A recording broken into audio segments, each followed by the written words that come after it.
So we're here at the Small Cells World Summit with Frode Støldal, CTO at Telenor. Frode, good to see you.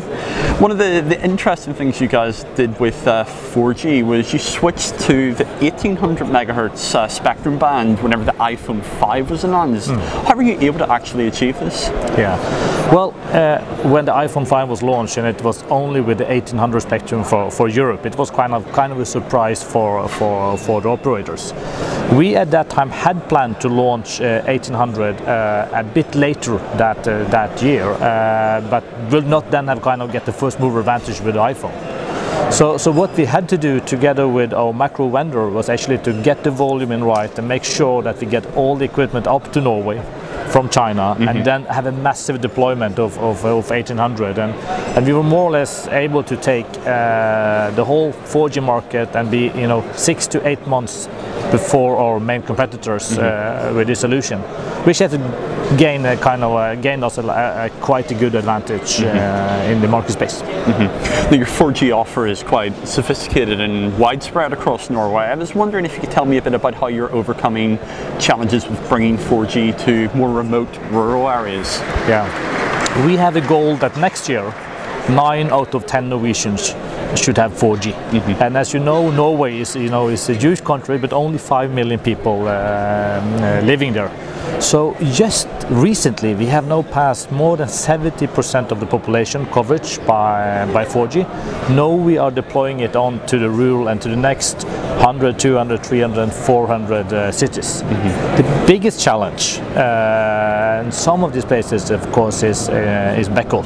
Yes. However, being an old incumbent, being in this industry, like I told on the stage, for more than 150 years, we of course have a lot of that infrastructure.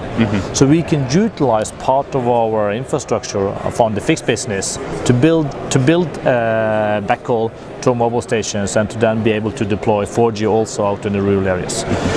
We are also building the backhaul for all our competitors in the Norwegian markets. And once 4G hits this 9 out of 10 Norwegian target, what's going to happen to your 3G network? What are you going to use it for? It's a very good question, and we are debating that a lot also internally. Currently we are seeing that 3G will live until around 2020. Okay. We will see a top of the traffic in the 3G network will be around most likely end of next year or 2016.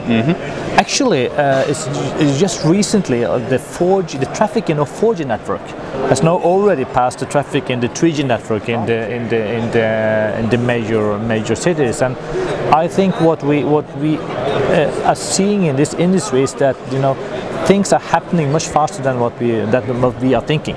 And the traffic is growing also faster in the 4G network than what we were anticipating.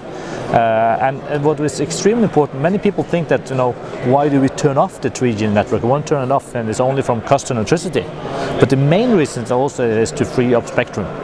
Because we need that spectrum to deploy that spectrum in 4G. Most likely also you will see that the 2G network will live longer than the 3G network.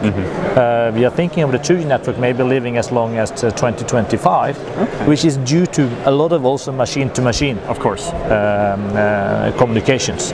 So we are stopping all investments in 3G and so on, then moving all our investments into 4G going forward. Excellent. Thank you very much.